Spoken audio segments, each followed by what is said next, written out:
La vitesse me manque évidemment, mais je sais pertinemment que je ne retrouverai jamais la vitesse que j'avais avant en ski alpin. Donc ça fait partie de mes souvenirs, ça fait partie de mes sensations, ça fait partie de mes gènes. Donc je m'en accommode, je sais qu'il y a un temps pour tout. Aujourd'hui, c'est le temps du ski de fond. Pour Franck Piccard, les jeux sont faits. Depuis longtemps côté sportif.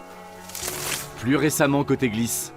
Désormais, le champion olympique de Super G en pince uniquement pour le fond. Le ski de fond. Un coup de cœur qui peut surprendre, car il y a quelques années encore, Franck Piccard était surtout plein de questions. Je me demandais pourquoi ils avaient besoin de pousser sur les bâtons alors qu'il y avait des téléskis. Je me demandais pourquoi partir 2 heures à souffler et à faire de l'endurance. Apparemment, Franck Piccard a trouvé les réponses. Le ski de fond est devenu une passion. Une passion qu'il partage sur Internet et dans un livre en racontant ses sorties, dans un mélange de style libre et classique qui a trouvé un public bien au-delà du petit monde du ski. Il y a vraiment des gens qui me découvrent grâce au bouquin. Donc pour eux, je suis un écrivain. Et alors là, c'est le summum, quoi. C'est une grande surprise, vraiment.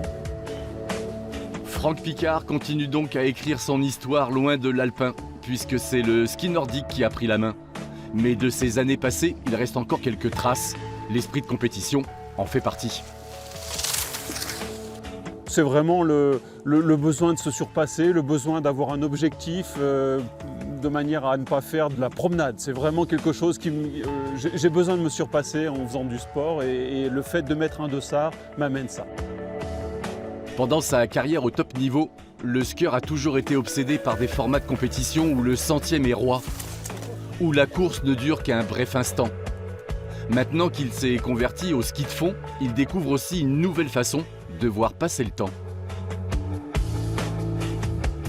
Ne rien penser pendant 2 heures, c'est strictement impossible. Donc au contraire, il faut vraiment digérer ses pensées, digérer sa façon d'être, ses points forts, ses points faibles, sa façon de se mouvoir, sa façon d'être avec les autres. Il y a tout un scénario qui se fait à chaque course quasiment.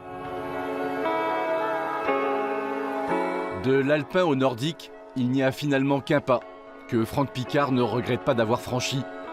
Car pour lui, peu importe la largeur du patin, pourvu qu'on ait du plaisir à la fin.